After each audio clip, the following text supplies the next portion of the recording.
30 years in the junction, but they didn't put me on the business side. I'm on the residential side because I live here too. Kevin Trevelyan, West Des Moines City Council, Ward 1, the best ward in West Des Moines. There you go. Mark Vyak, landowner, been around for 50 years. Best landlord in West Des Moines. Well, hey, there's always somebody complaining, but I do my best. That's all I can. I'm Vince Valdez, and I've lived in West Des Moines all my life. Grew up down here at 8th and Maple. I'm currently on the Historic Valley Junction Foundation Board, and also was invited here too as a friend of the old neighborhood that I lived in right down here. So, yeah, glad to be here. Thank you. Meredith Wells, grew up in West Des Moines as well. I am a co-owner of Momare, a business down here in Valley Junction, and I am also the president of the board of directors for Valley Junction. I'm Mitchell Callahan. I'm a new resident of Valley Junction. My name's Ralph Haskins, and I'm a member of the Residential Neighborhood Association. I'm Julie Eliason with KCL Engineering, also West Des Moines, born, raised, living. Leo Underwood. I've been in West Des Moines pretty much most of my life. I'm Scott Hatfield. I'm on the Plan and Zoning Commission. I'm also on the West Des Moines Historical Society, and look forward to being a part of this committee and excited about the opportunity. Thank you all. Again, thanks to all of you very much for agreeing to participate and give us your time. We realize everybody's time is very valuable, and we try to make most use and efficient use of your time.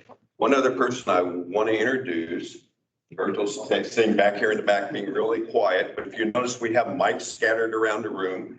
We have a video camera that will be recording the proceedings. We're recording it through Microsoft Teams, and that'll be available out on the city's website as well as YouTube channel. Okay. Renee Hardman, has she joined us yet? Not yet. Hey, Vicki. We have Scott Cutler is online. Okay. Now he's at home. Okay. Vicki, you're right over there. And Renee is interviewing candidates for a position with her organization. So she might be a little bit late. She was going to try to join us online. So hopefully she'll be joining us in the very near future. Vicki, would you like to introduce yourself to the group? Okay. My name's Dr. Vicki Longhill, lifelong resident of West Des Moines, graduate from Valley High School, went on to DMAC, legal assistant degree, Drake undergraduate degree, University of Iowa, my Juris Doctorate degree, worked for the city of Des Moines for 25 years as an assistant city attorney in municipal law, retired from that position in 2015. I'm currently the director at the nonprofit, the Eddie Davis Community Center, and the president of the Valley Junction Residential Association. So you're keeping very busy. No, I didn't work this hard when I was really working. Okay. Aaron, you get to introduce yourself also. Perfect. I'm already standing. You too. Okay. Whatever you want. Just introduce yourself and Okay. who you're representing. I am Debbie. Oh, it's like I say, is it me or is it that? I swear. I've been around Valley Junction forever. Well, you're almost a new kid. I went to the old Valley High School. I'm willing to admit that. Went down to Phoenix for gym and homecoming and all those things. My parents were both active in the Historic Valley Junction Association, both were on the board and president. And so I have done the same thing, and I am all in. I have said many times, choose carefully, and if you choose, be all in. So I didn't think I was gonna make it today, but I did, because this is really important. I heard that there was a siren that went off announcing the meeting too. There was actually. Okay. And it was going to be a tornado. Yeah, there. It's a good sign. Better take shelter. Okay. Aaron, you want to introduce yourself to the group? Aaron Sewell. I'm probably one of the newer residents to the area, but it's great. It's been great living in this area with my wife and daughter. Try to be involved in the community as much as I can. So try to get to work with everyone here. A couple people that on the media. I think Scott. Hello, my name is Scott Cutler. I'm really sorry I couldn't be there today. I grew up in West Des Moines and live in Valley Junction and have been a part of a number of development projects on 5th Street. And I'm just excited to be a part of the discussion. And I believe, Okay. Renee, I believe Renee is here. I don't know if he knows how to mute herself. I'm assuming that's her. Yeah, they're muted. And you unmute. Star 6, isn't it? They have to do it on their side. Yes, whoever is calling in, you hit, I believe it's star 6. You should be able to unmute yourself and introduce yourself.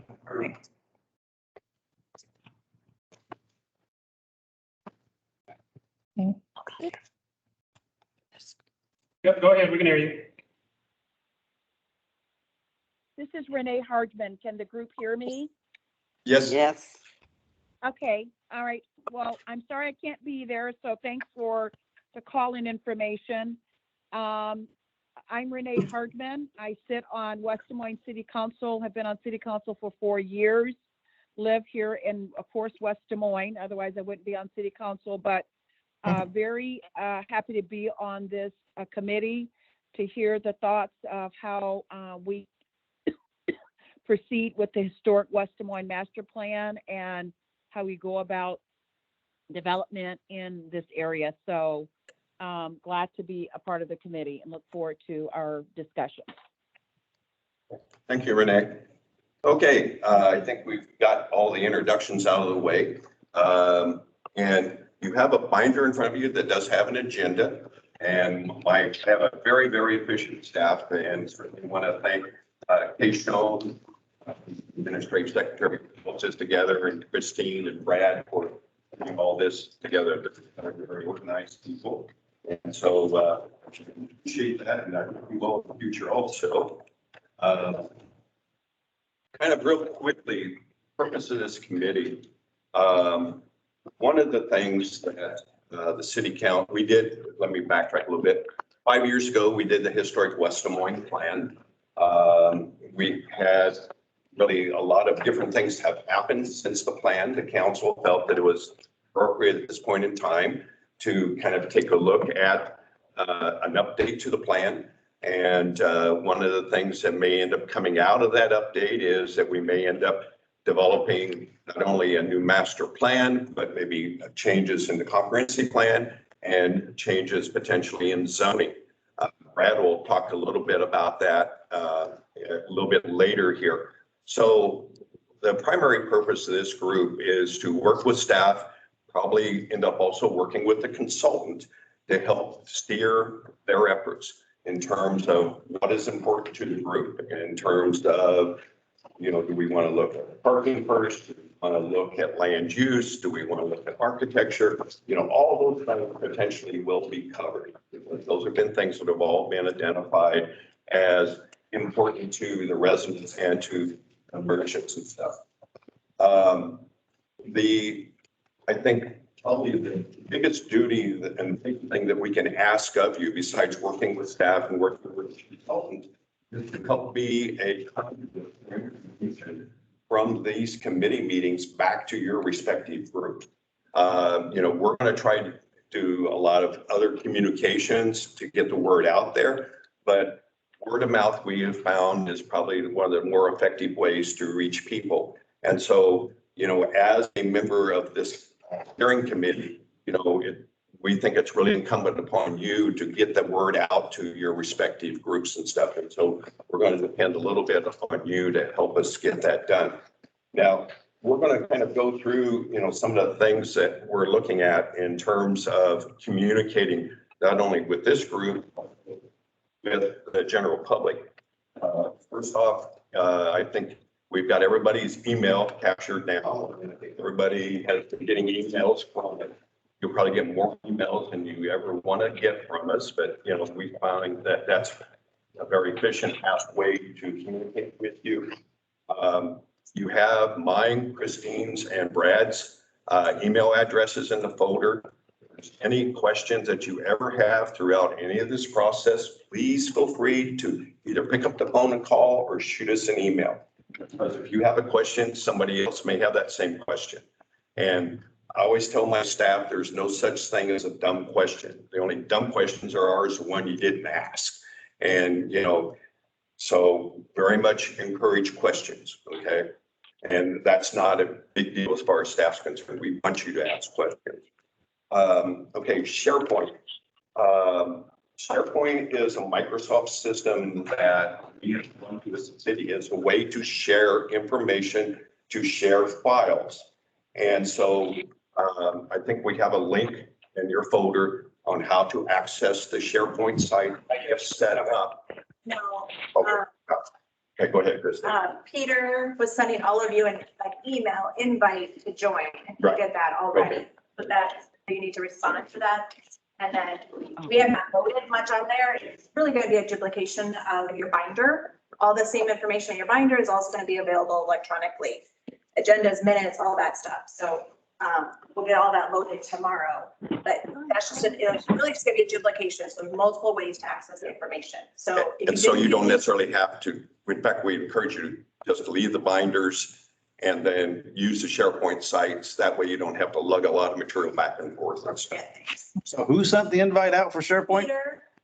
Peter, I don't think I got it. I didn't get one. Okay. I got the letter saying I was gonna get one, but I didn't get one. Okay. Yeah. Anyone else? Different ones that he sent out. He sent out first one and a second. I got Check. the first So one. those two, anybody else notice they didn't get it? I I didn't get it. don't think I did. You may also want to check your Spam. Check your spam. Because it would have went out as like a group, and sometimes, you know, we're just thrown in spam thinking that we're, you know, MediaCom trying to get you to buy some more stuff. Do some checking, but I'll have him resend it. If he said MediaCom in this meeting. To the whole group, so some of you might get two, that's fine. But I'll have him just resend it to the entire group, but do some double check, okay? Okay, thank you. Okay, again, kind of touching on the binders, everything that we're going to have on the SharePoint site will be in your binder, and we'd recommend just leave the binders. And then that way we can put additional hard copy information. And some of us feel much better with hard copies than electronically, and I'll admit that. So, you know, we will have all the duplicate of that information in your binders. Also, you briefly mentioned earlier about your representatives of your particular groups in terms of communicating to them. If you need additional information from us that say questions come up from your respective groups, please feel free to let us know that. If there's something that we've provided to you that you want multiple copies of, we can get that to you also. Okay. So again, we can't over communicate, and we certainly want to make sure that we do a good job of making sure everybody's informed. Public communications, we are looking at every possible way that we can. I mentioned the fact that the video is going to be up on the city's YouTube site. We're doing, okay, what's the next door neighbor thing? I'll let you guys. Yeah, we're gonna try to get some more information out on Nextdoor. Nextdoor is a social media type of app that connects people in the community. So it's used in a lot of forms. So we're trying to get the word out to everybody in as many ways as possible. Okay, the next thing that we have is we'd like to have you out the bylaws that we'd like for you guys to take a look at. And this kind of just lays out a general framework for how we would want to try to organize these meetings, how we would go about conducting our business. If you want to. Yeah, I'll just do that real quick. I've met plenty of you guys here before. Those who know me, my name is Brad Munford. like I said, business coordinator for the city. You're gonna have to forgive me for a couple things. I get kind of excited, so I might sweat a little bit, so. And also a little warm in here. I get excited about planning. The other thing is, you saw the technology that we have set up here. That is recording, and as Clyde said, we're gonna have that up on YouTube. You also see the little discs that are in front of you. Those discs are microphones. They have a 50-foot radius for each one of them. We tested them out this morning. We can hear a mosquito sneeze on these things. So be careful what you say because you may end up on YouTube. That's just fair warning. It also picks up side conversations, but that just kind of goes to how we want to make sure that we have as many people involved in this as possible. People that are not a part of this actual core group can still know what's going on, what's being said. And I think it's just fair to let you guys know that literally everything that's going on in here is recorded. So be warned So there. Brad, if we're gonna talk about you, we need to wait till we leave the meeting. Is that what you're trying to tell us? Please do, at least 50 feet outside the door so the microphone does not pick that up.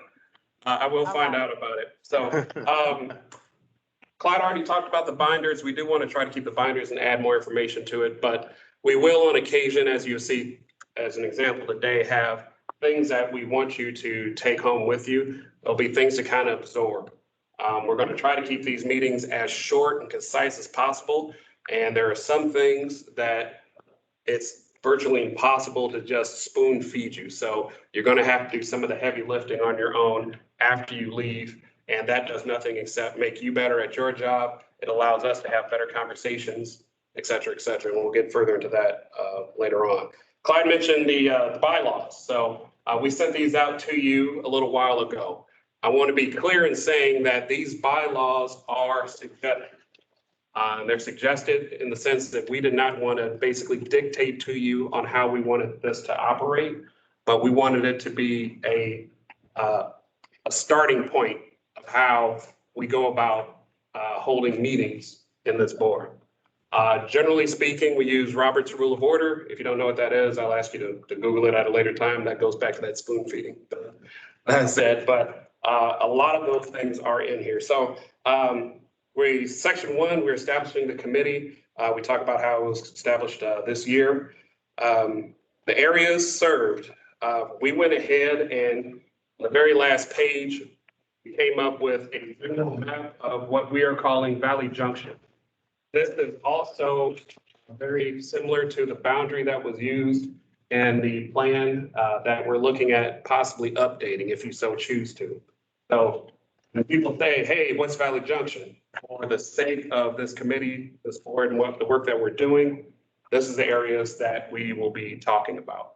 Historic West Des Moines. Oh, sorry. Historic West Des Moines. That's going to take a little bit for me to get used to. So, all right, Historic West Des Moines. So I spelled out those boundaries. Clyde touched on some of the mission, basically to be partners with us to build consensus.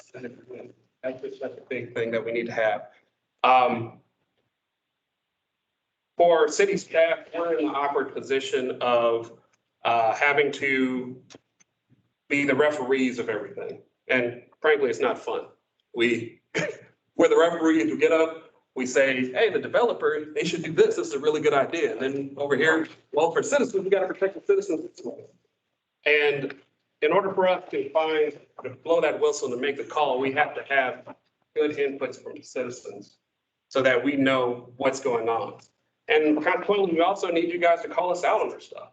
If there's something that we're veering away from that this board is not necessarily fond about, let us know, let me know.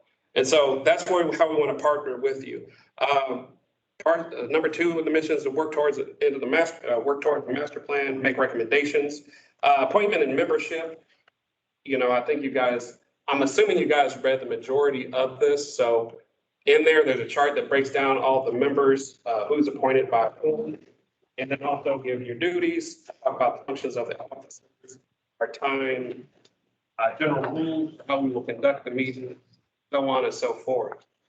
With that being said, I guess I will kind of ask if there are any particular questions about this, concerns, and or thoughts. Jump on. Silence is acceptance. How about the last page there, H, following public comment?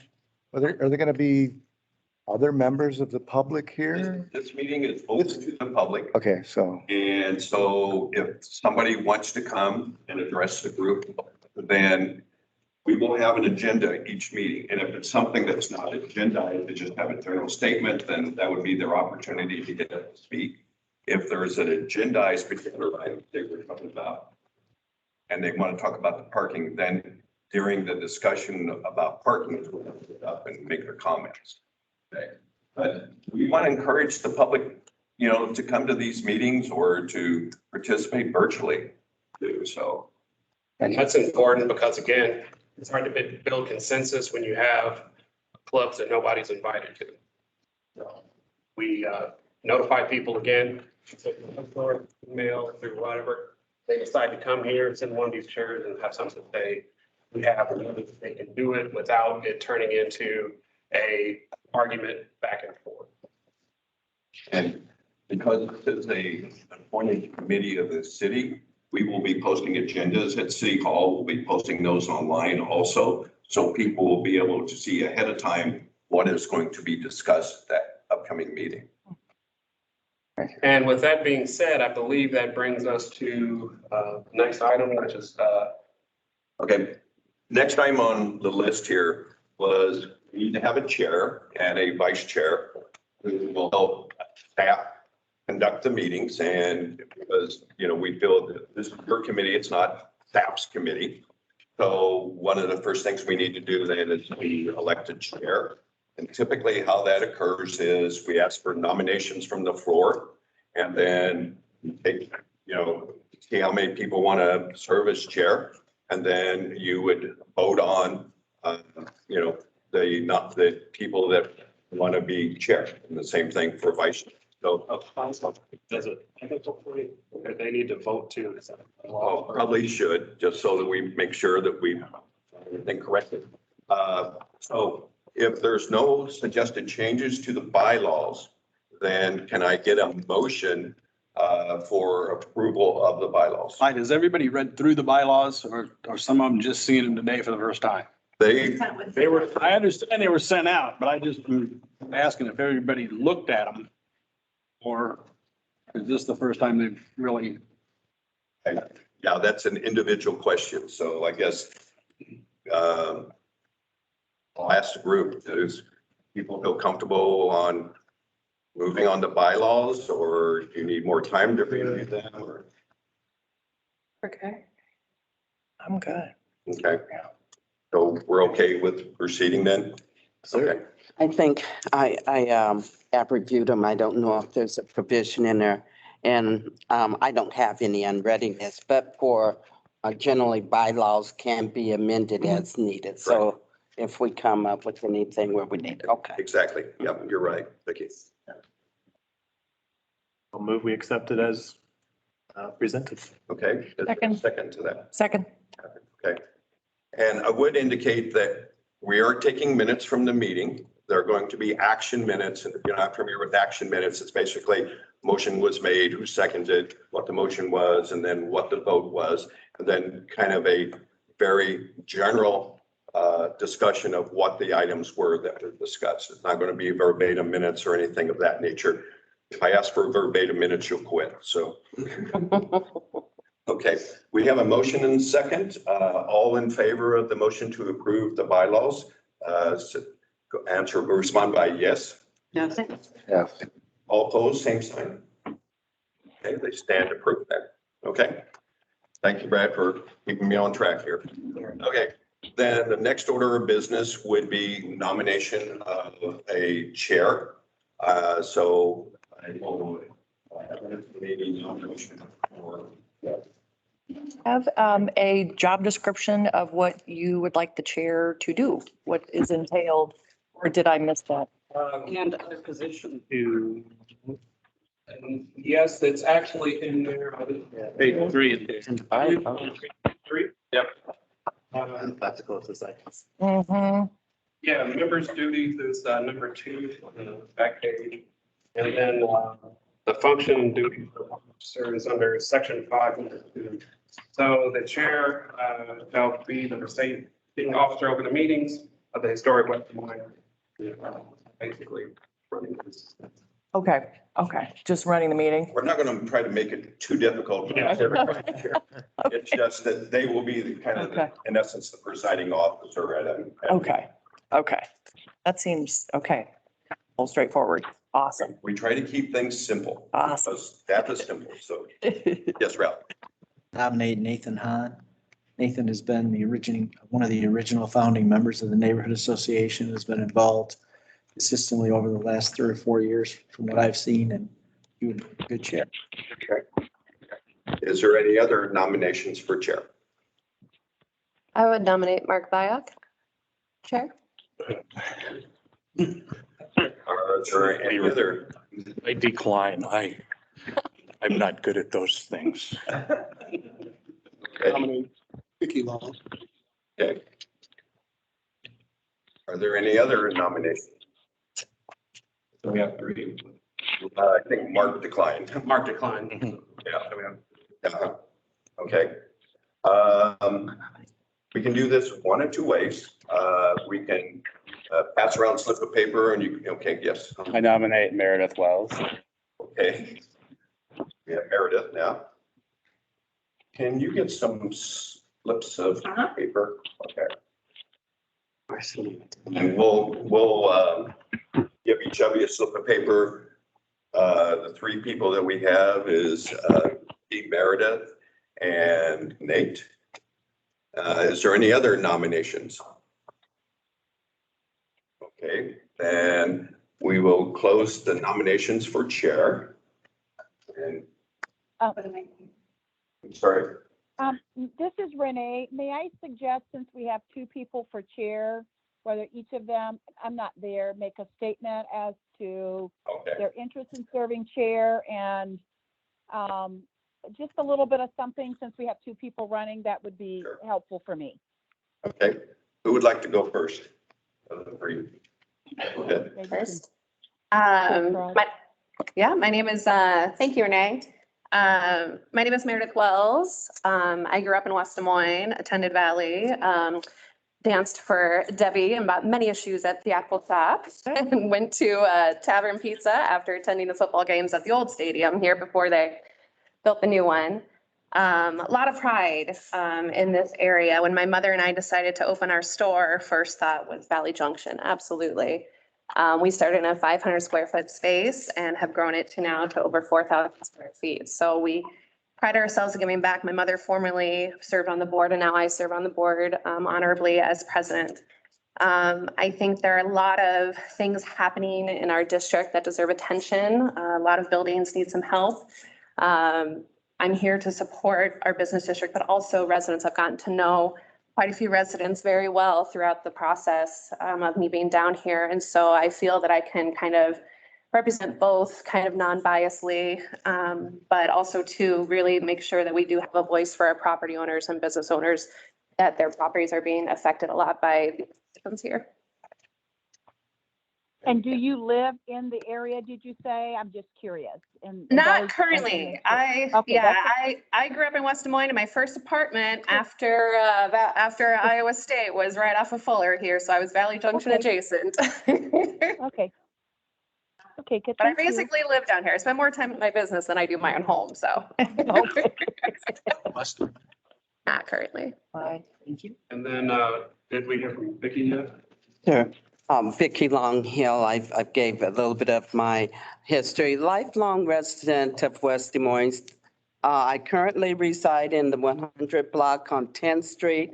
We have 7 generations in West Des Moines. When I said we, my family, the Long family, we've been here since 1920. I have served in various positions as president and as officers of numerous organizations, including the Valley Junction Residential Association. I served as counsel for the Valley Junction Residential Association many years ago when my father, John Long, and Ed Engler was there. I've worked since, 1990 is when we started working, we, the residential association, in improving the neighborhood and preserving the quality of life, and not only for businesses, but also for residents. So for many years, the Residential Association, Valley Junction Residential Association, had a very good relationship with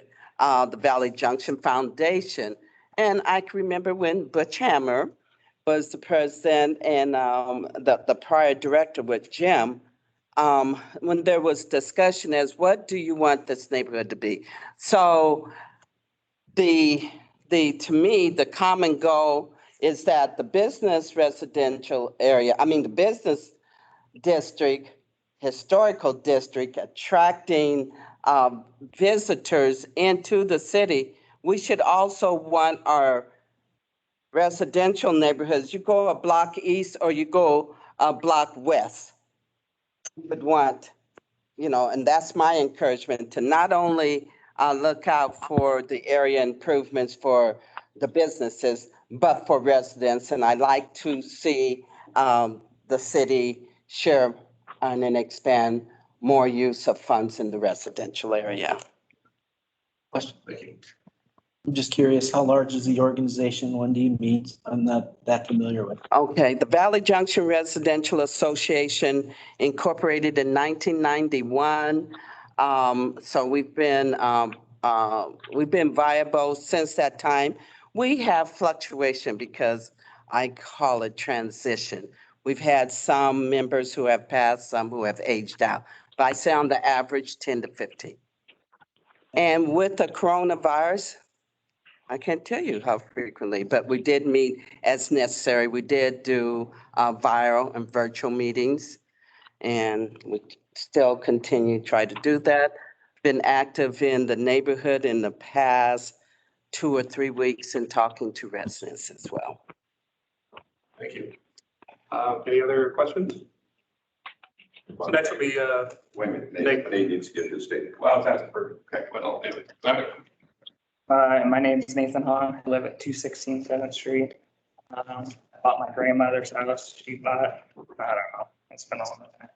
So anyways, so I've been raised here, I'm 30 years old. I've been here my whole life. I'm younger than probably everybody else here. But I tell you what, I fight for what I believe. That's why I'm here. Passionate about it. I might not have all the answers, but the drive keeps me here. So I helped found the neighborhood association we're part of.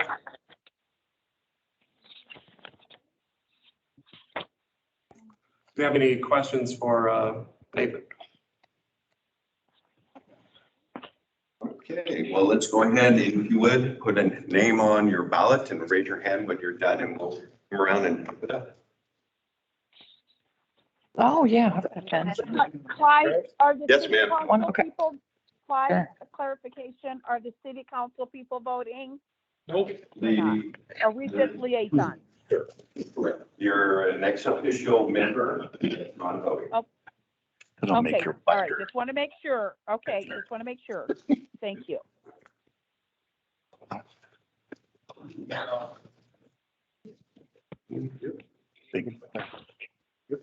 right. No. Okay, I think we got them. Okay, I'll let you guys tabulate this.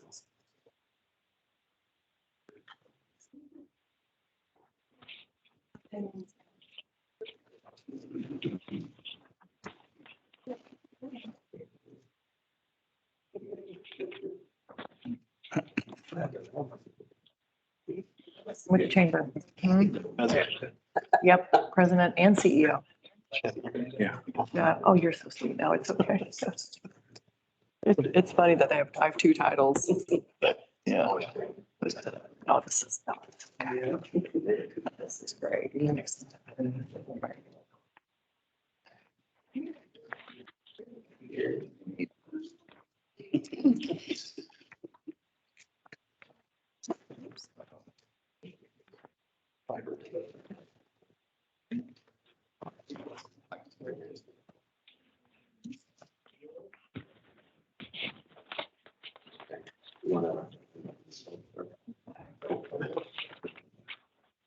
Okay.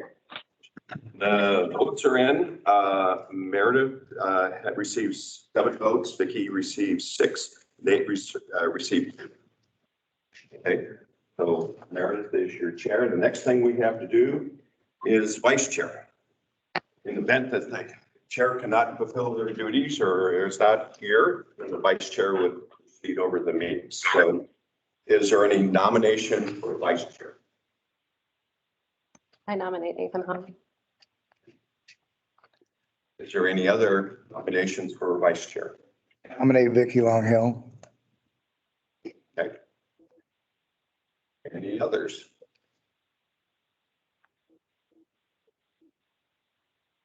Okay, seeing none, then we'll close the nomination process.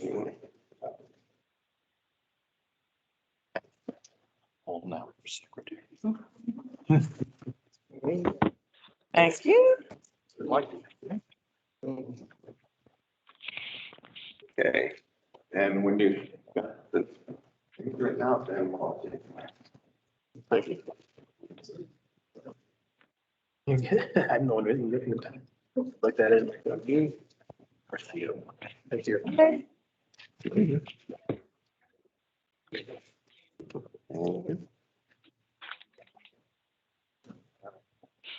I don't like to.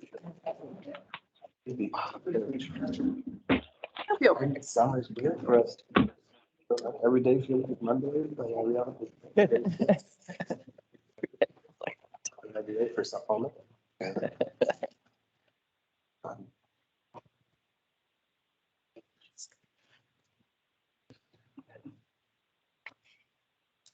Outside. It's not in my comments. He's 72.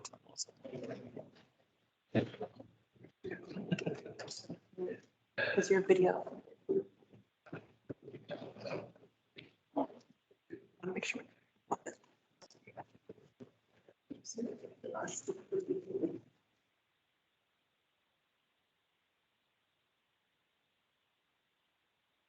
Okay. Okay, based on the votes, Nate received 10 votes and Vicki received 5, so nature is the vice chairman. Okay. Now that we have dispensed with that, moving down the agenda. Yes. I didn't hear who is the vice chair. Oh, Nathan. Nathan. Okay. Okay. Okay, next, we'd ask everybody to respond on a Survey Monkey poll to kind of gauge people's interests, concerns, what they like, didn't like, that type of thing. Comprehensive. And so you should have a copy of that information in your binder. And Christine, I think you were going to kind of go through.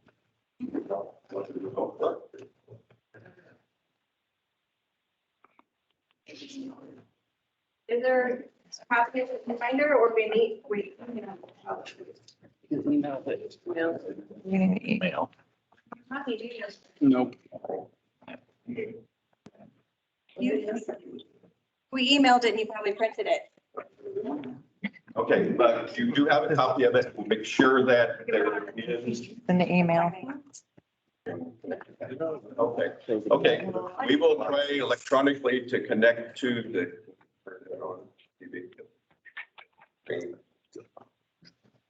We will make sure though you get hard copy in your binder. So we apologize for not having that. We're going to try to connect, so.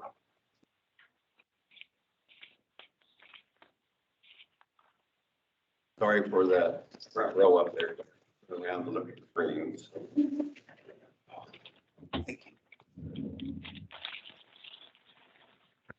And just while we're kind of intermission here, if anybody needs to use the facilities, out that door, hang a left, then a right. The bathrooms are right there.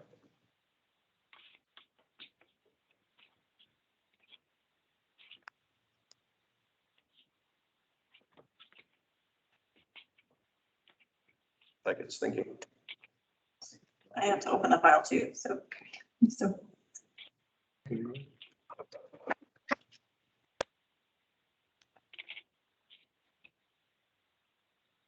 Is, what's going on now, Clyde? I'm not hearing anything. We had thought that. That's one of the disadvantages. Copy of the survey monkey poll where we asked the text attitude about different things. I cannot hear, there's too many, I cannot hear what's going on, Clyde. Okay. What I said, Renee, was we're going to go through the results of the survey monkey poll that we sent out to everybody to gauge attitudes, likes and dislikes. We thought that we had a copy in the binder. We don't. So Christine right now is in the process of connecting to the video screen that we have here in the building.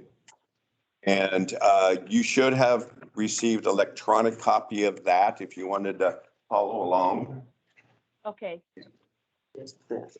Make it to you. Okay.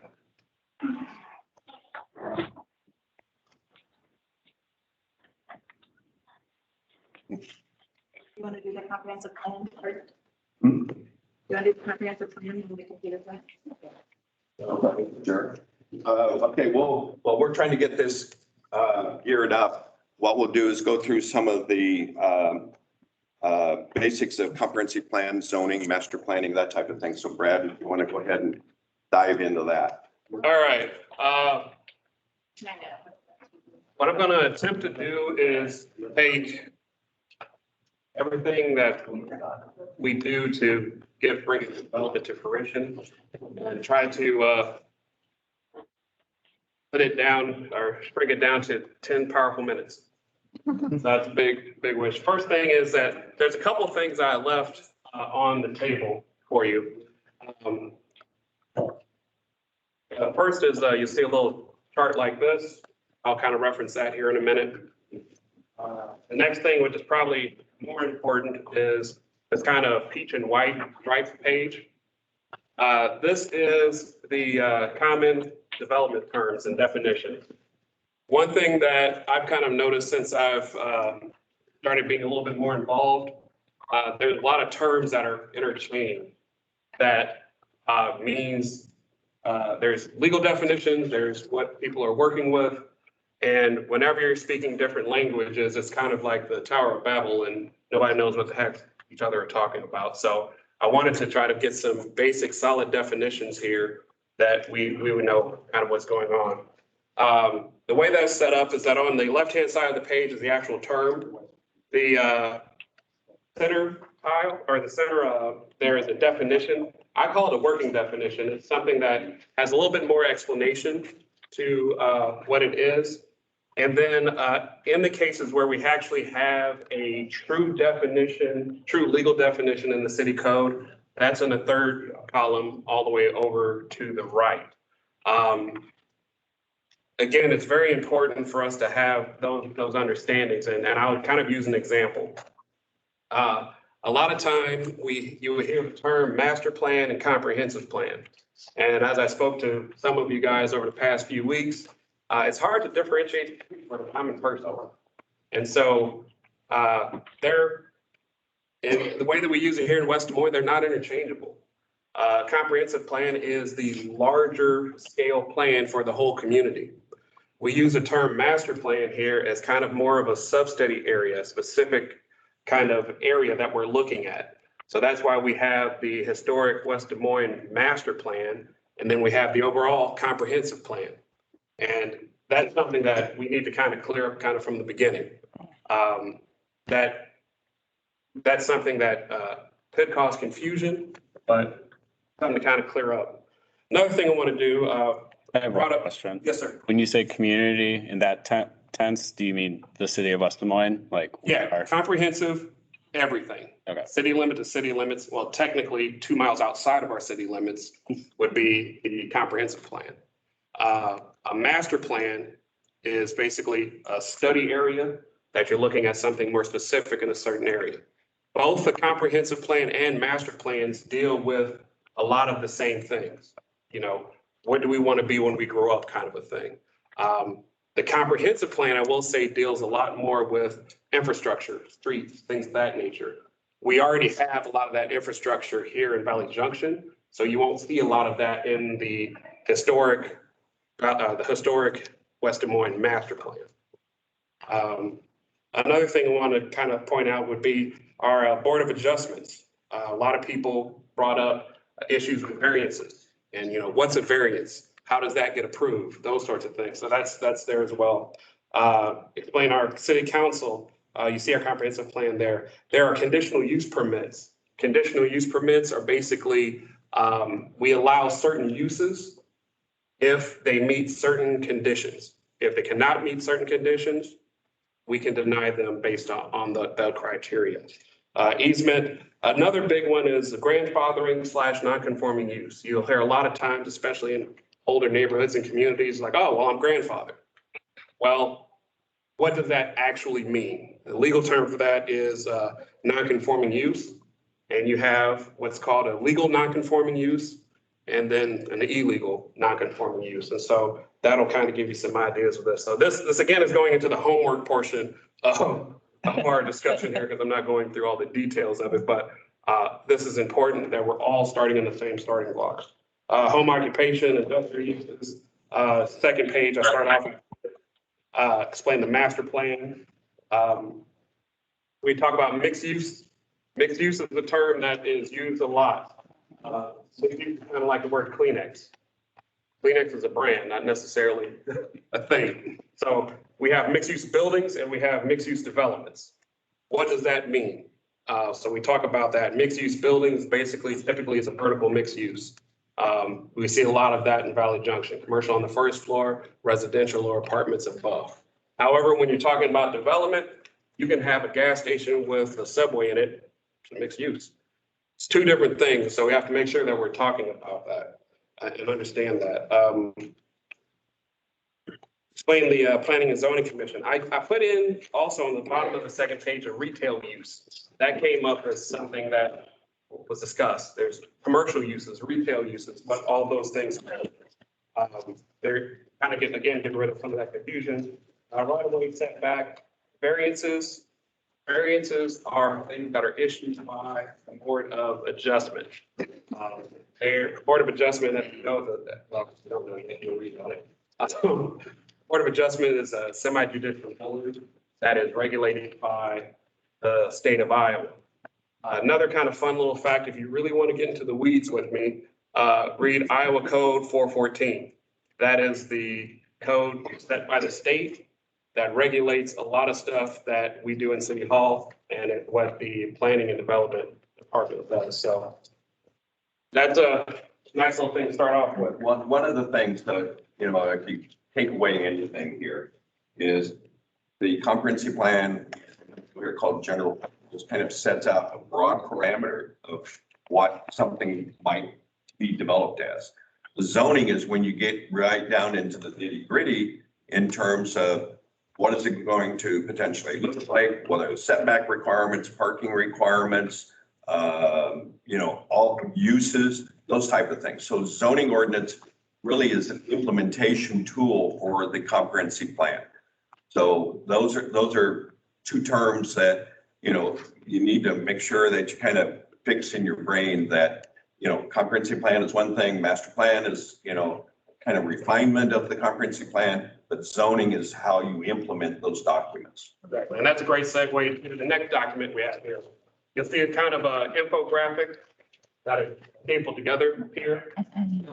I want to make sure, and again, with you guys being kind of representatives here, talking to other people in the community, it's important that you guys know how these things function. One of the misconceptions that I hear a lot as I spoke to people, not only you guys, but just kind of going through the farmer's market, just talking to people, just in general. A lot of people believe that the city are just these magical people on Mount Olympus and we can just zap lightning bolts and we can do whatever the heck we want to do if we really want to do it. That is not necessarily the case. And so this illustration here kind of helps give some ideas and guidelines of how we actually function. So our bumpers are our handcuffs, so you speak. So on that first page, we have our federal law. Federal law is the big one. That's the one that's kind of sets the groundwork for a lot of things, followed closely by state law. State law is the thing I just mentioned to you when we talk about zoning and development. That is Iowa Code 414. If you don't want to read all the legal mumbo jumbo, the Iowa State Extension did a really good job of doing kind of a Cliff Note version of it. You can find online of Iowa 414. It's actually, the Cliff Notes is the one that I read through when I came here, when I moved here from Kansas City to get familiar with the rules in Iowa. So I came from personal experience. That's handy. The next thing that comes into play is case law. So there are a lot of things that myself, Clyde, other planners, people that are in City Hall that we know that where either local judges, Supreme Court made a judgment, and that judgment has an impact on how we need to do things. One example I would think of, and that'll be, we'll put a pin in that idea. I'll explain that in the next little bit of information that we have. But there's case law, and case law is also another thing that's very important in what you do. So a lot of times when you hear the city say, we start stuttering, it might have to revolve around some of those three things that I just mentioned. And if you push hard enough, you'll get it out of us. A lot of times we assume that you may not know those things if we give it to you. What I'm trying to do is kind of pull back the curtain from the Wizard of Oz and say, hey, these are these things, and we can have those conversations about it, and that'll help you guys go out and speak to whoever in the community that has questions. Then below that, obviously, is city law. Before I go on any further, development is, I like to think of as algebraic. There are variables that occur. We've covered some of the variables as far as the law comes into play. The next variable that comes into play, and when you look on the left-hand side of the sheet, I kind of have it broken up into 3 sections. The next section, the first section I just talked about is called enabling laws. So those are the laws that enable us to do the job of governing and creating business development. The next one is what I call ideas or long-range planning. Long-range planning, that's when you see those clouds of the comprehensive plan. That's kind of the mothership. Then we have the master plan. That's master plans are underneath it. That's the study areas there. That then falls into our implementation and current planning. That's what's there on the bottom. The things that we need to understand with that is that we have zoning codes. We have our engineering standards, our building codes, and also our fire code. All of those things kind of come into play. I was in a meeting with some of you prior, and we talked about, without getting too far into it, why were certain buildings in Valley Junction built the height that they are? Were they allowed this way? Were they not allowed this way?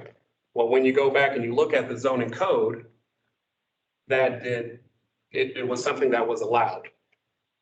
When we look at, for example, building codes, having residential on the second floor, you need to have ADA, disability, allow people that are disabled the ability to get into that building. That has some cost to the construction. That developer needs to then figure out, how am I going to make up that gap? Sometimes that goes with height, and we end up in a situation where we may have a developer choose to go another story to make up that financial gap, when in the past, it's only been 1 or 2 stories. So we have to look at the whole thing. And when you look at it, you may not like it, but you start to understand it. And that is when we can have those true discussions.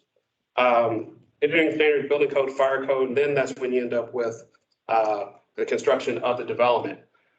As I said, development's algebraic. So if you turn to the next page, you can then play with those variables.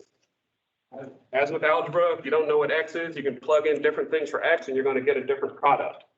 And so I'll just kind of touch on some of the tools that'll do that. And you'll see kind of over in the implementation planning side, right below comprehensive plan and master planning, you'll see the little official office building with the money sign. That's economic development. That's when we start kind of putting in money as far as like upper-story housing programs, things of that nature. We do that to stimulate and to create a different product at the end. That's the stuff that we're going to be talking about more and more as we go forward with the work that we're doing. Other things that you can do, for example, with development, like as far as within the zoning code, you can do things with historic preservation. You can create design guidelines so that you can look at the appearance of what's going on.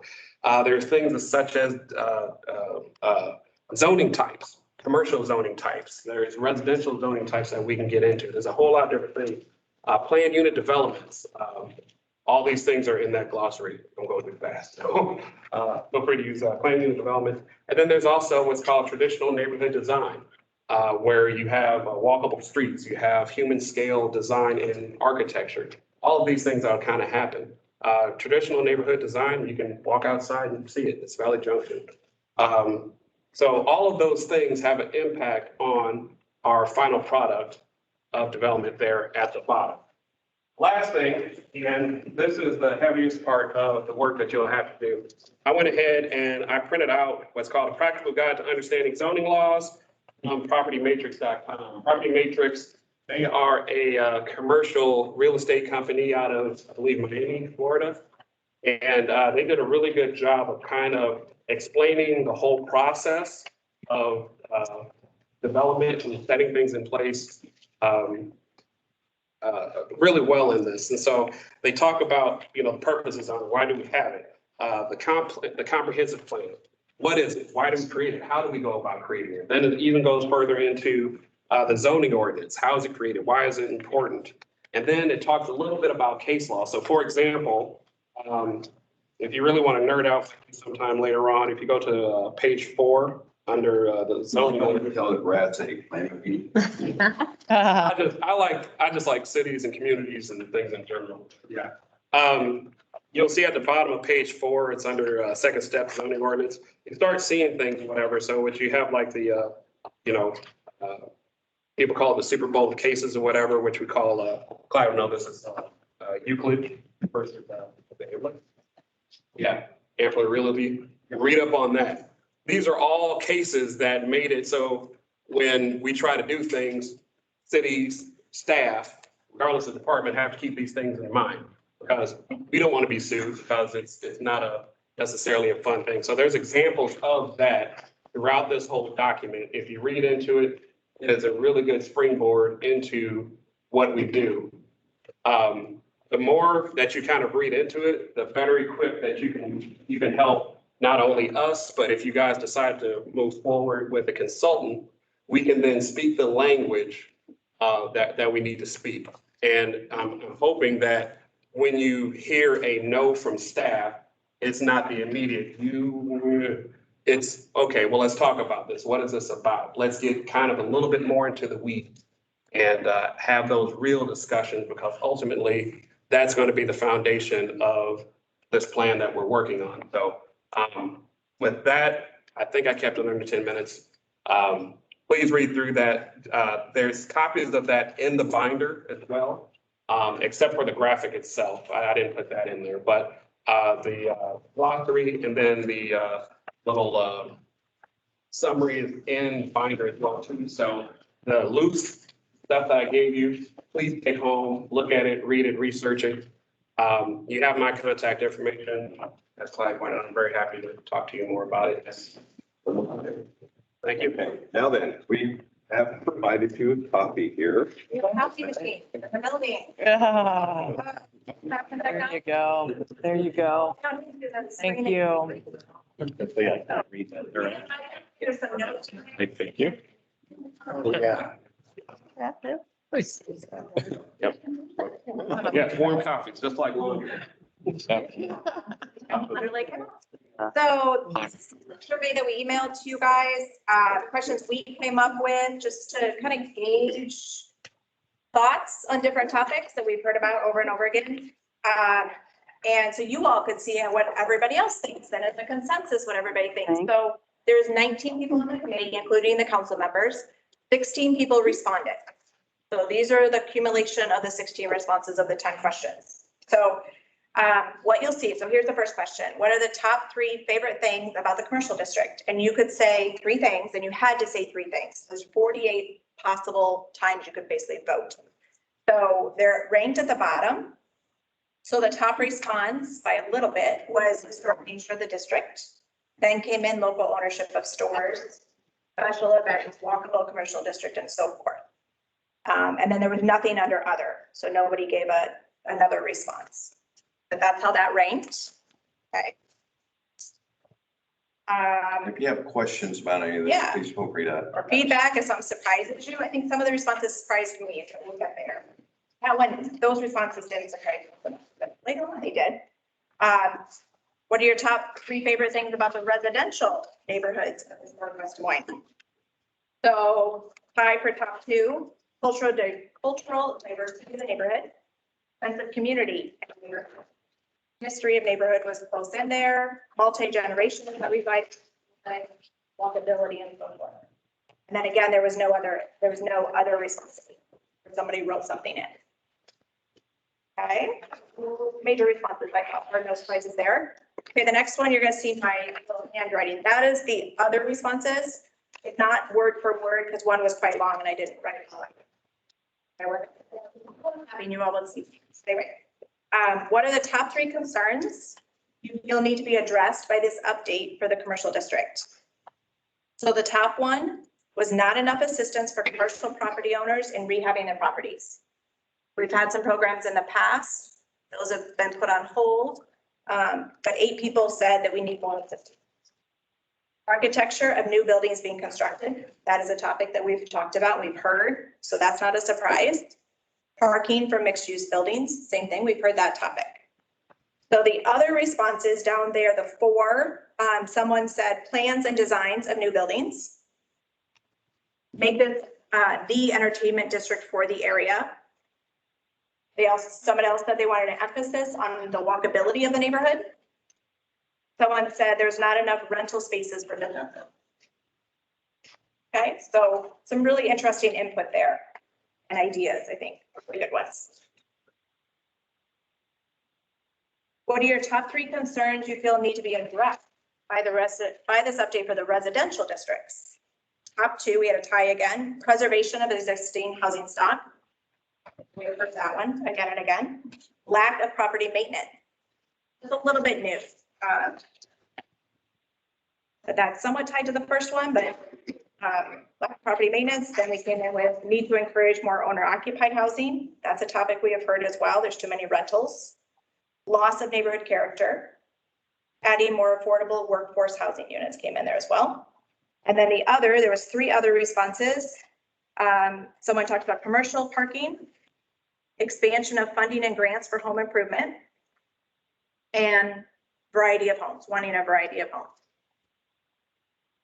If we could maybe just a little bit, because the one on property maintenance has surprised us a little, at least surprised me a little bit.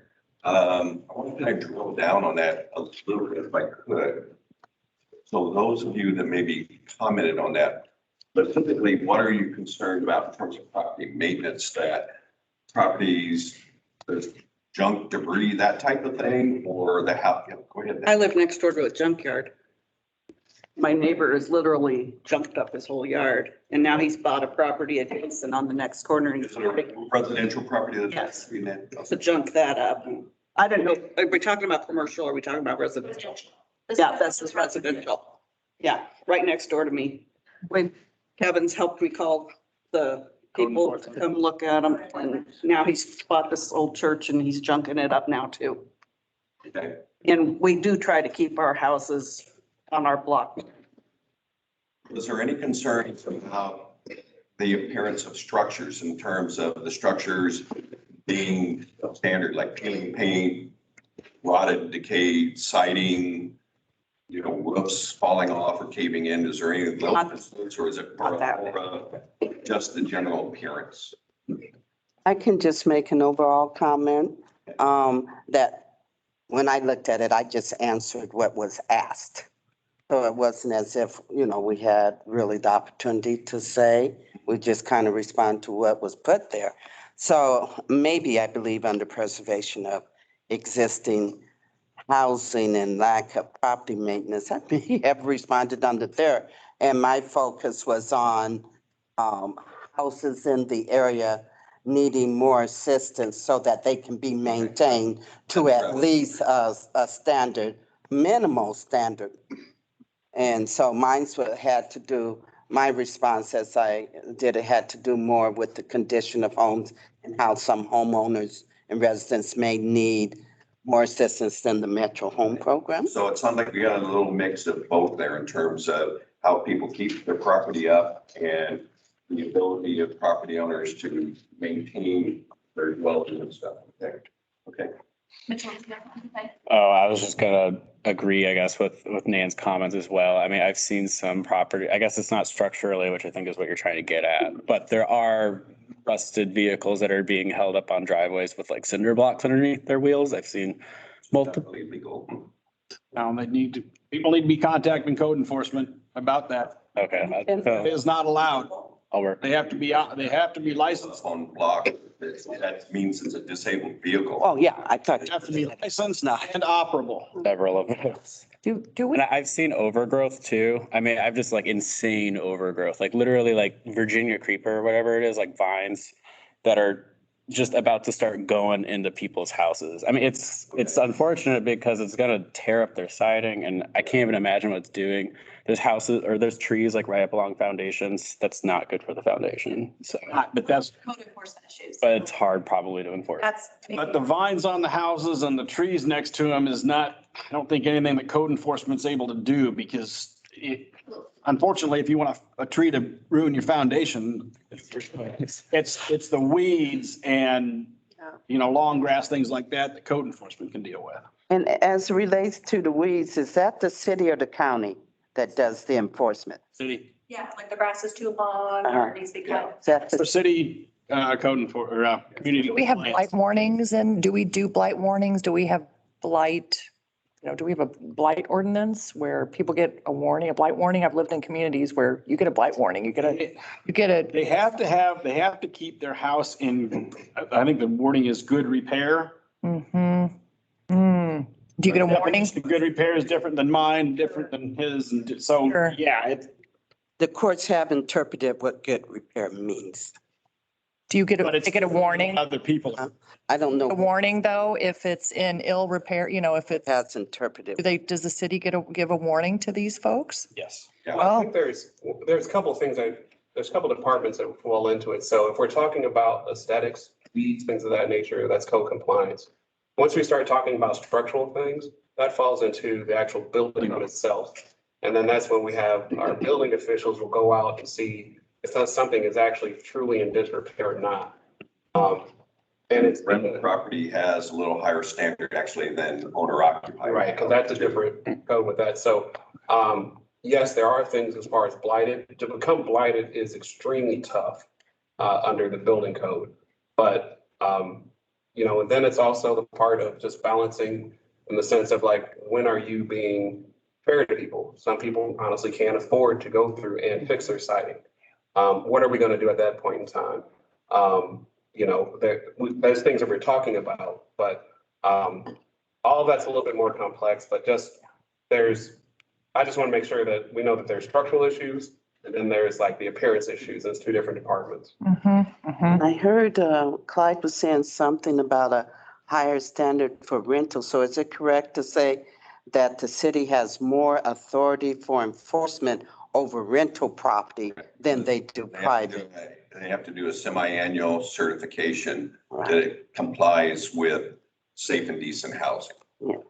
Isn't it accurate to say that the property owner has to let the city know they're renting the property, and it's possible there's tons out there and you get a rental certificate and we come in and do an inspection, but unfortunately, a lot of people either don't know or they know and they choose. Just don't do it.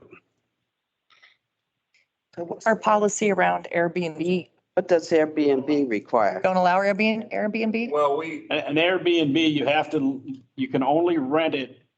If I had a house that I'm renting as an Airbnb, I have to have you in to live 30 there. days or more. Yeah. So a typical Airbnb is 1 or 2 days and then you're gone and he comes in and then, but our code says, or our ordinance says, to have a minimum of 30 days, I believe it's, or over 30. And it has to be owner occupied. Has to be owner occupied, yep. Yeah, it's Yep. owner occupied. The Yeah. owner will need to be there Yeah, the whole time. yeah. Yep, I was aware of that. Okay, well. Keep going? Yes, please. Okay, so the next question is around moving the zoning and the 400 and 500 blocks. So should this be allowed conversion of existing residential buildings from the street? 400 and 500 blocks commercial uses. So this was different. So we talked about the 400 block. Yes, 400 block only. 8 people said yes. No, 2 people, 4 were undecided. The majority said that yes, it should be allowed in the 400 block. Now we move to the 500 block of Fifth Street. We were very mixed. So we said yes, 4 people, no, 2 people, undecided 5, and then there was 3 that said they had no opinion on this question. So that was interesting, I thought, a little bit unexpected. I thought it would be all no's. So I'm not saying it's going to happen. I'm just saying you're asking a question to see how you all feel about it. Okay. Okay. On that one, it's already zoned commercial. Right. So I was a little confused on this one as to why you're saying, should we allow it to be used when it already can be? You know, but one of the things that I was trying to get at with the question is, does the group feel that maybe we shouldn't have any more commercial redevelopment of any of those? There's still existing residences in the 400 block. And should we allow them to be converted? You know, and the same thing with the 500 block.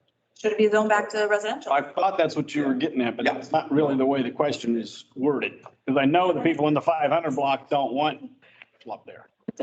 So we did the best. Oh, that's fine. I'm just like, We had 10 questions that we could add. I know. Do the poll. Without having to get it. I know, I'm just. 10 questions. Until we'll have a person on staff that this is all they do is write surveys. It's not much, so. Yeah. No problem. I just. We thought we did pretty good at it. I'm not trying to be critical. I just was a little. Limited to 10 questions because it was free. If you went more, then you have to pay. Next question, should the redevelopment of commercial property on Railroad Avenue be treated differently than the redevelopment of commercial property on Fifth Street? And we were very split. You can see in the picture, we were evenly, yes, no, undecided. So this is a topic definitely to be explored more. What does that mean? What does that look like? So I think lots of opinions probably about this one. Very split. Okay. Next one, existing buildings and a commercial on Railroad Avenue should get into the demolishing question. Again, very evenly, distributed. 2 people said not be demolished. 6 people said only be demolished if they are structurally unsound.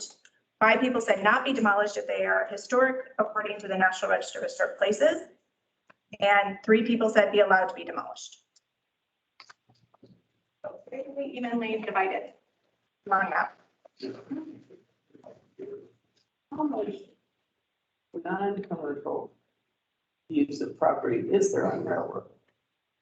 And I'm thinking about. Go ahead. Yeah, it depends on where you draw the line. If you start at First Street and say go to 14th, there you have along between first and second, second and third, third and fourth, there's residential properties there. Using or siding onto Railroad Avenue. And then you basically have commercial all the way to like A Street. And then past 9th Street, then start getting some residential properties again, bordering Railroad Avenue stuff. And then there's some, kind of interspersed beyond 11th Street. Residentially zoned, but yet legal non-conforming use. Correct. I'm just so excited to get to Valley Junction. You think, oh, I get very close. But I'll tell you, along Railroad Avenue, Yeah. to talk about. Yep. I mean, what we do, if we want to do along Railroad Avenue, because that's the entrance. And a lot of people, that's the first thing. Political. Yeah, and from a staff perspective, that's very important. That's probably even more important than what we do on Fifth Street. Because it is the gateway into this whole neighborhood. And allowed to kind of go down by the bow okay, then that affects everything. Traffic on Railroad is so much more intense. If you're going up Fifth Street, it's because that's where you want to travel. Right. And the commercial along Railroad Avenue, if, you know, is probably different in nature than Fifth Street, then, right now. Where it's more of a, I'm going to Henderson by renewal, or I'm going to the auto repair place because it's a destination where I want to go. It's not like I'm driving down the street and go, oh, let's stop at the auto repair place, you know? What did the initial historic master plan say about, because that was addressed on Railroad, what was their recommendation? I don't know that the city really implemented much of the recommendation as it related to Railroad. So I'm not surprised that we're back there now. Yeah. Most of it was entrance signs, something at First and Railroad, and we didn't spend money to do that. Some of the uses was graphics that we did in the entrance to off of First Street, coming off of Grand Avenue. But other than that, not much. If I remember correctly, it was more like opportunity. An area where some of the buildings were so-so in terms of repair. Maybe it's an opportunity for redevelopment of the site, but we just kind of like, okay, we're not going to really touch that. Just does need to be addressed. Yeah, I think that's undoubtedly because the surveys show it's equal there, but Railroad Avenue is, you know, it goes every which way, but we're at least, I think it's more undecided or yes, no, and that's an area that need to be addressed based on what the city wants to see coming into what I guess we're calling the gateway. It's not like Fluid Drive Gateway, but. So the existing residential areas should, again, evenly divided. 5 people said the only single-family detached homes. 5 people said a mix of single-family detached homes. 6 people said single-family townhomes and apartments. So split. So it's kind of diversity. Right, yeah. All over the board on what type of homes you want in the neighborhood. It'll make for interesting. No specific either, it's more of a general. Generalized question, you know. All right, in residential areas, the city should do more property maintenance enforcement, continue to improve levels of property enforcement or split. And then no one said do less, not surprising. Considering the earlier comment. Yeah. Right, right, Kevin? Well, yeah, if I'm one offending, I don't want you to do more, so yeah, I will. You don't have any of those people here. And long-term residents here will understand that before the floods of 93, it was like, whatever, you know, let everybody do whatever they want, you know, we're kind of hands off. But then after the floods of 93, the city saw that as an opportunity because we were going in rehabbing so many houses. We were taking out properties that were beyond repair. So let's step up enforcement in the area and things like that. So. Did you know that you're in Wikipedia about what you did during that time? Wow.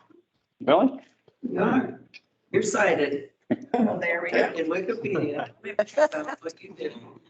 What in 1993. Okay. How about that? Go down in history. So the last question was around parking.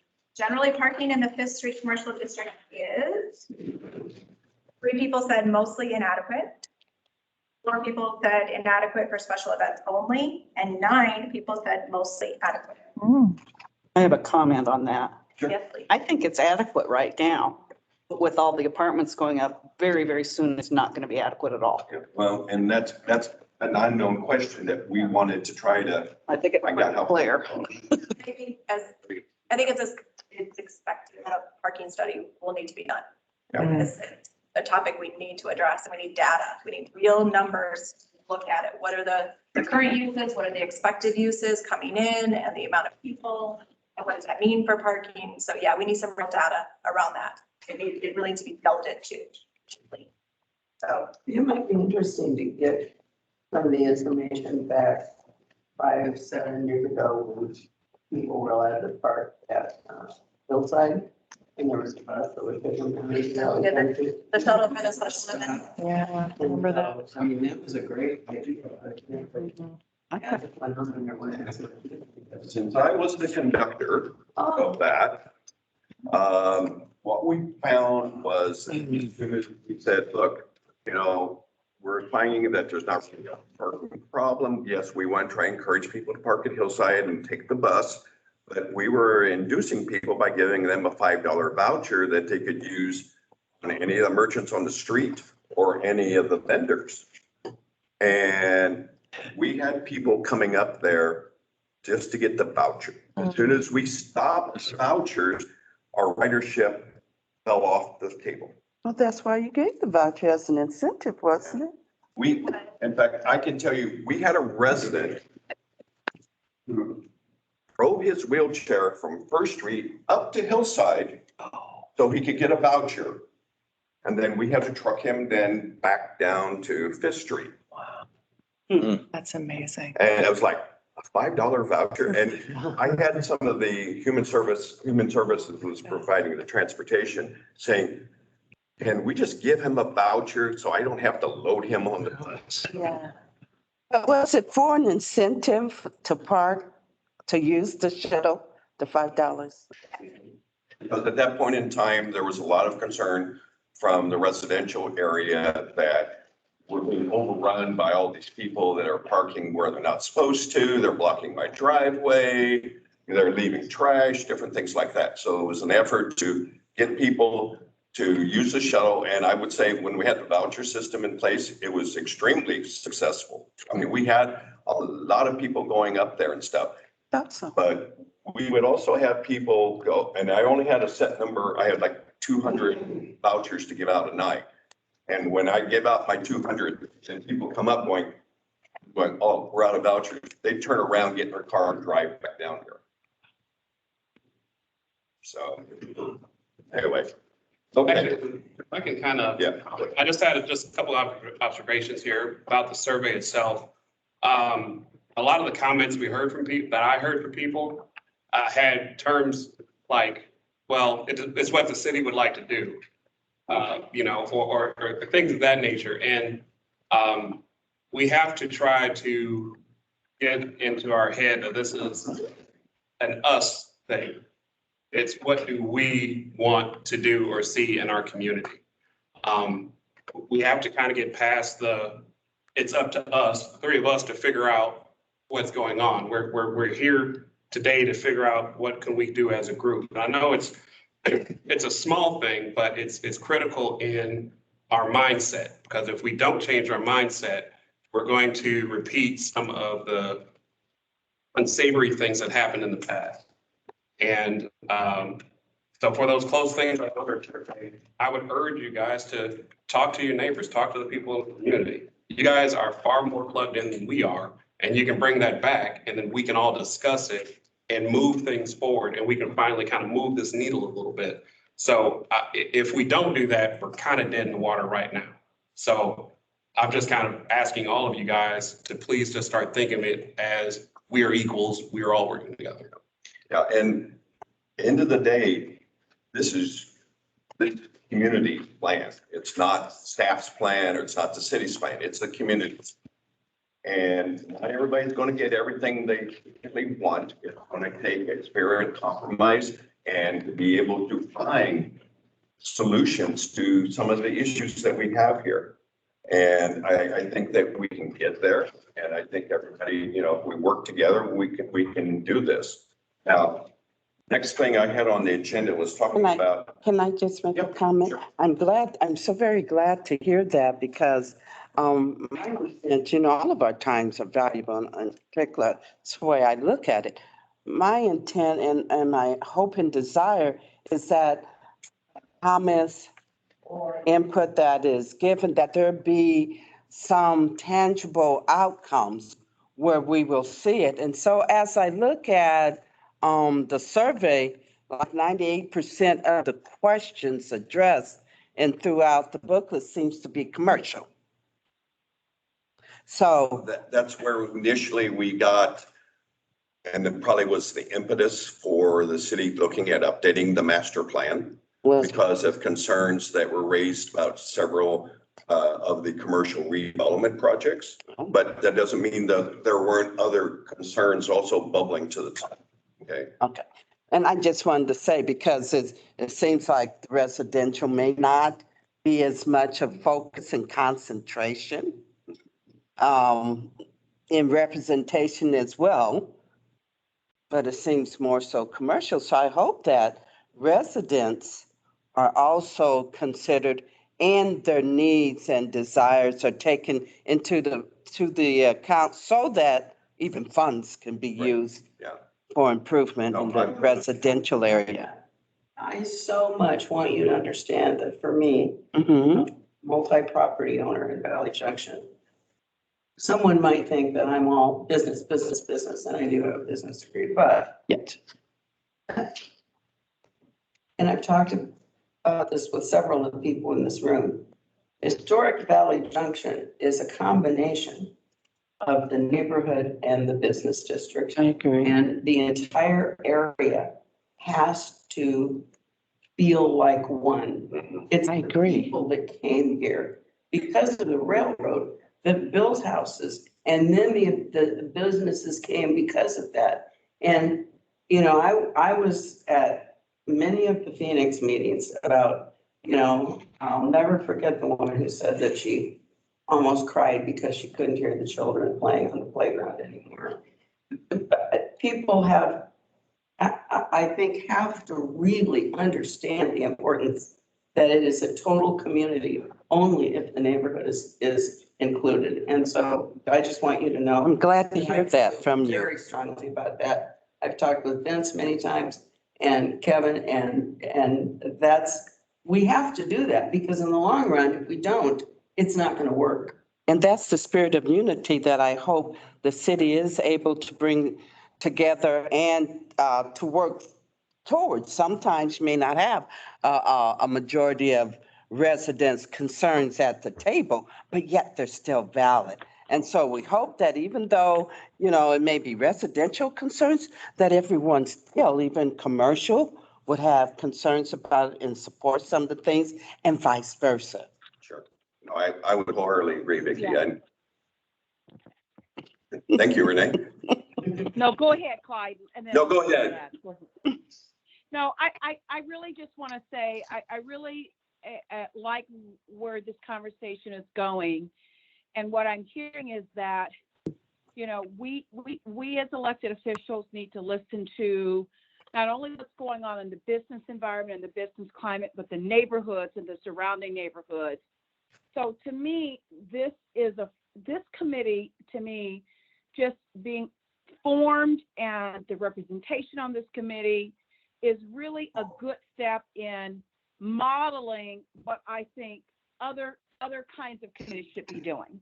And the more input we have from folks like that are in this room, that are in the room, the better we can be as a city. We are not going to always agree, and we're not going to always have the same outcomes that'll please everyone, but representation matters, voices matter, diversity of voices matter. All of that in the aggregate and the collective make things better. And that's why I'm glad to listen, do more listening than talking, because it's the neighbors and the people that live there and work there and own businesses there, that those are the voices we need to hear. So that's what I wanted to say, Clyde. Well said, Renee. And I have to, you know, really agree and echo, you know, what's been said, because I think there's been a disconnect for too many years between the residential area and the commercial area and vice versa. And the area needs to work together. And that's the only way that we're really going to solve problems. And I think that you guys being here shows that you have an interest in this, what I'll call community here. And that truthfully is heartwarming to me as a planner, because too many times I've seen communities where, you know, the residents don't care about what happens in the commercial district and vice versa. And you have one maybe starting to deteriorate and the other side can't understand how come all of a sudden nobody wants to come to their commercial district anymore because, well, yeah, maybe the neighborhood's not good, but why did people stop coming, Or why do people not want to live in this residential neighborhood because the commercial districts say blight, So we have to work together. And I think that you guys being here says that, hey, look, we want to try to get something done collectively. And I think that Brad's correct that, we got to look at this as a we effort and not this group and that group, vying for, their particular interests and stuff. Clyde, let me say something. As a business owner and now a homeowner in Valley Junction, I've always felt that the city gives everything to the developers and out west, everything out west. Then Valley Junction commercial comes in there somewhere low on the totem pole, and then the Valley Junction housing comes in the bottom. That's the way I've always seen it. That's the way it looks. I don't know. It's handing developers all that money, but not giving the residents or the existing businesses funds to do things. And when we are giving them, it's very little.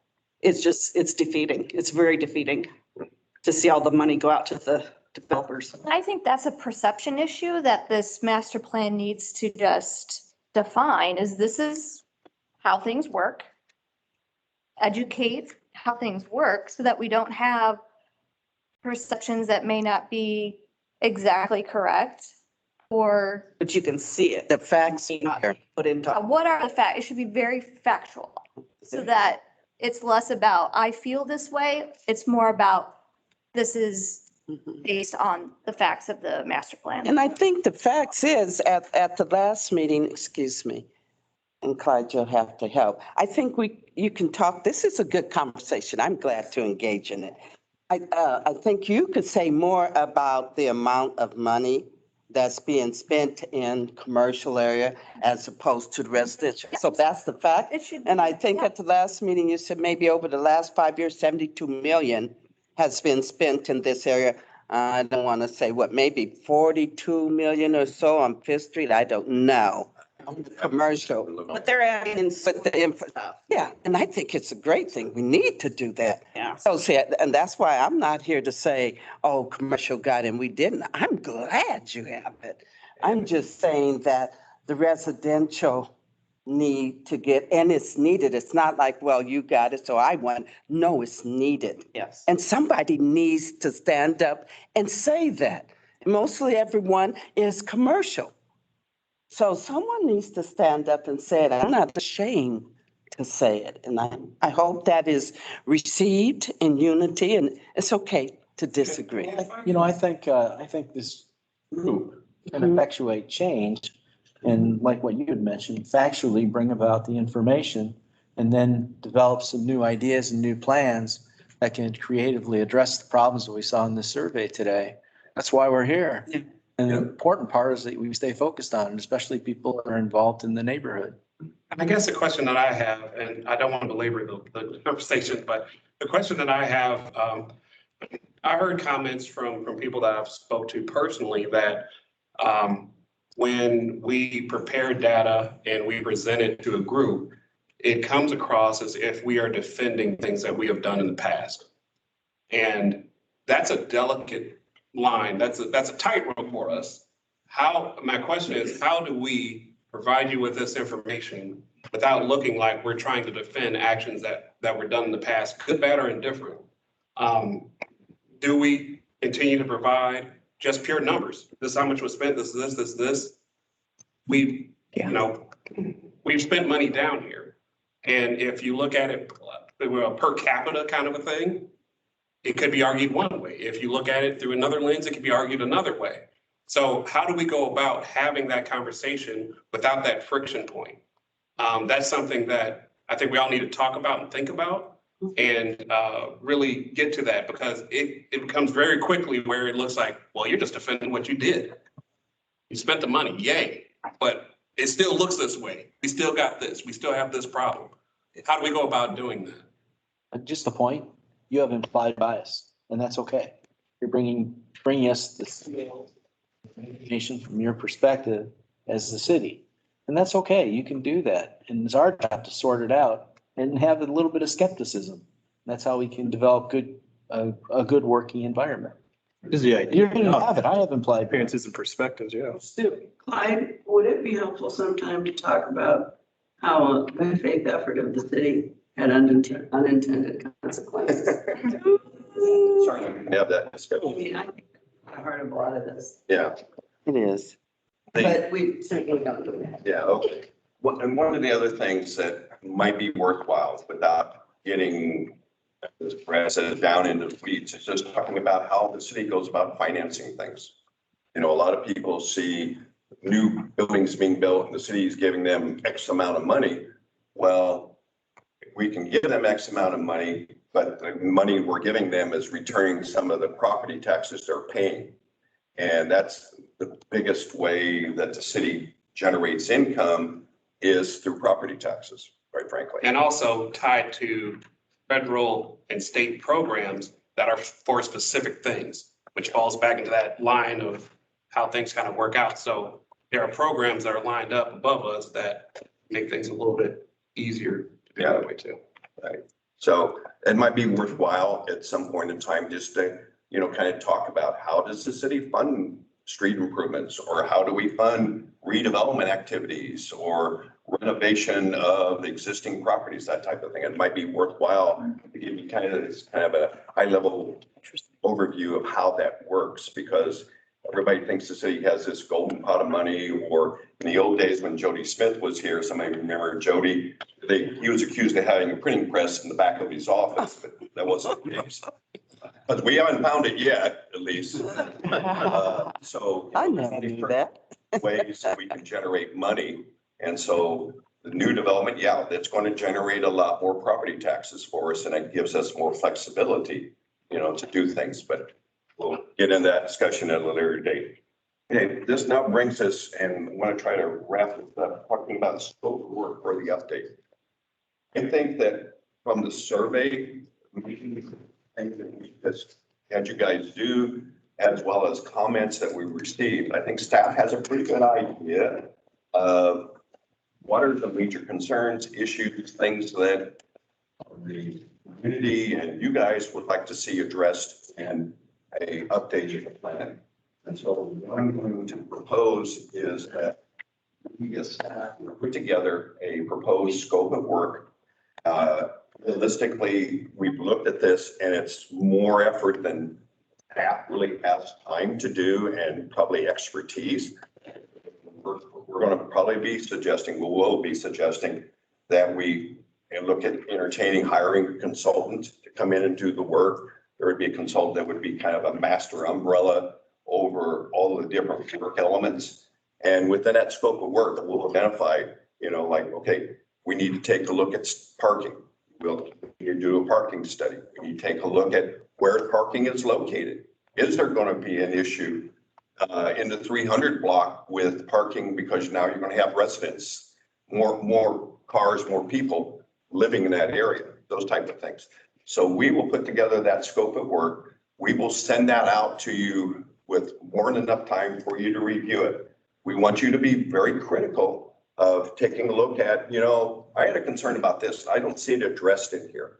And we want you guys to make those type of, you know, responses back to us.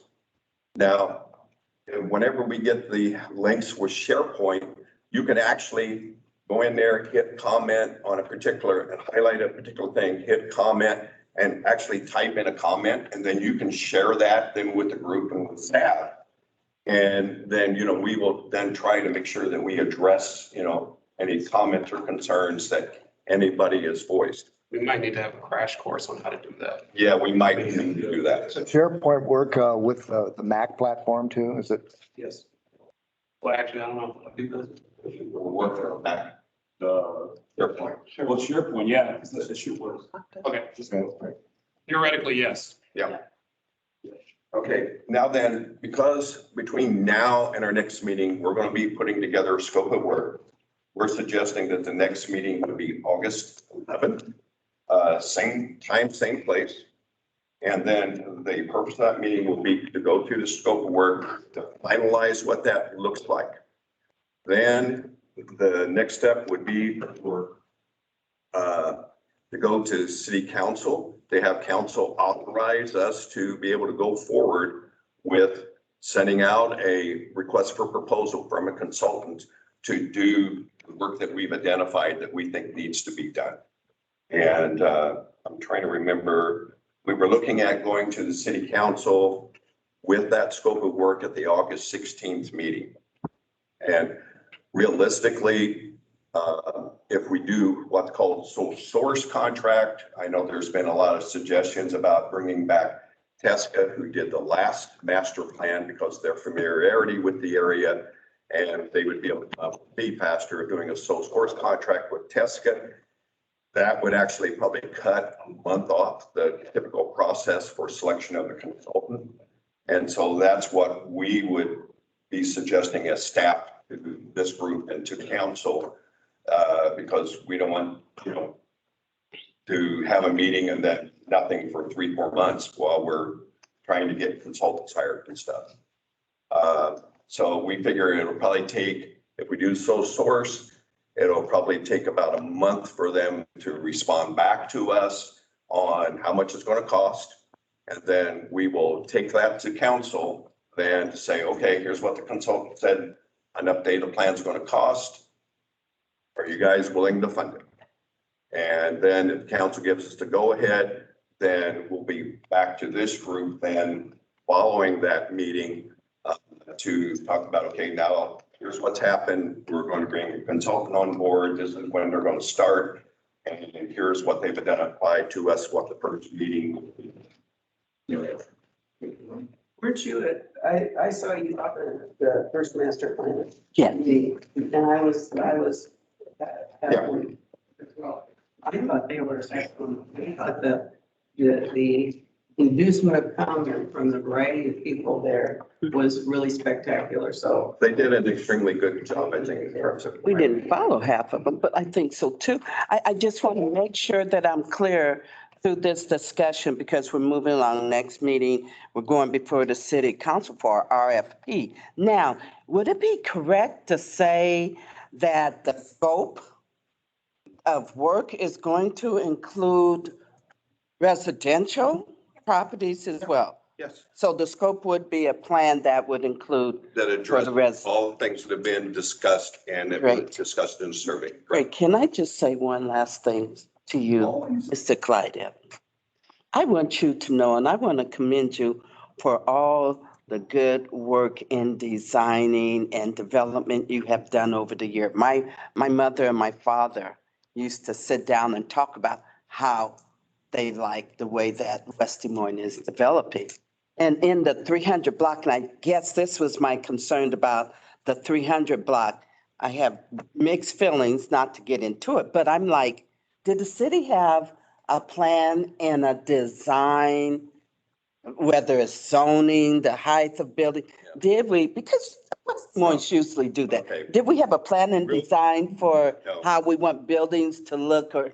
No. That's why we're kind of here. From what I understand, and Christina Brad can comment on this, a developer had an idea. He came to a planning and development city council subcommittee, proposed a design that included them building materials, and they loved it. They said, go for it. Staff had some reservations about it. And in the end, I think we proved out that we had legitimate concerns. So, but, staff was like given direction by the council subcommittee, go forth and let them build it. Yeah, but far as that 300 block, there's no plan or design anticipated as to how we would like this area, urban vibe or historically or whatever you want to call it. Because usually the city does kind of plan and say, this is the kind of buildings and the facades and et cetera. I mean, quite frankly, we were kind of surprised by all the redevelopment activity that we've seen in terms of people coming in, clearing properties. Because a lot of the programs were really designed to help property owners that had existing buildings that wanted to renovate them. So when somebody came in saying, I want to scrape the site and build a new building, we're kind of like, Okay? So I think we'll get to that though. I think at one meeting you said that the permit and zoning was going to look at that issue. Is that correct? Is it on hold at this point in time? Yeah. All these new developing things? Till November though. Demolitions or significant exterior Okay. renovations. And I won't say anymore. But thank you. I commend you for Clyde? all you do. Yes, ma'am. Yes. Clyde, this is Renee. I've got to get to a 6 o'clock, so I look forward to our future meetings. Okay, I think we're wrapping up right now. Yeah. Okay. Does Thanks, anybody? everybody. I appreciate it. Thank you. Thank you, Renee. Congratulations on Thank you. the elected congratulations Yes. on the elected officers. Okay, now then, Bye-bye. one of the Thank things you. I want to Bye. emphasize is we're going to get that scope of work out to you. We need feedback, okay? Not everybody has been participating when we're asking for responses. And so we can only do as good a job as you guys do your job in giving us feedback, okay? So when you get that, anything from us, particularly the scope of work, because it's going to be so critical, please give us your input on it. And we would encourage you to share that with your circle of people that you communicate with, okay? Because on the last master plan, and Vicki can tell you, we thought we had quite a bit of neighborhood representation. And then we had people in the neighborhood saying, I didn't know anything about this. And so we want to try to make sure that there's massive amount of communication. People get sick and tired of hearing about this master plan. You know, I could only hope. Okay. So please, make sure you communicate. And as we go through the process, we'll let everybody know this is what happened at the council meeting. Here's what the next step we're going to do. Here's when you can expect to hear something else from us, that type of thing. So I'm running out of energy here. So is there anything that anybody has a question on or a comment that they want to make? Okay. Thank you, everybody. I know we run long. We had a lot of ground to cover. I think we had some very beneficial discussions that was well worth the extra time. Hopefully you did. Leave your binders and we'll make sure that you get to SharePoint connections. So everything in the binder plus stuff that Brad has will be available on the SharePoint site. But feel free to take the loose stuff. Yeah, you can take the loose stuff if you want. We will make sure though that not that Brad handed out, we'll get it in the binder ultimately too. Thank you. Again, thank you, everybody. Thank you, Brad. Appreciate your Thank time. you. Thank you.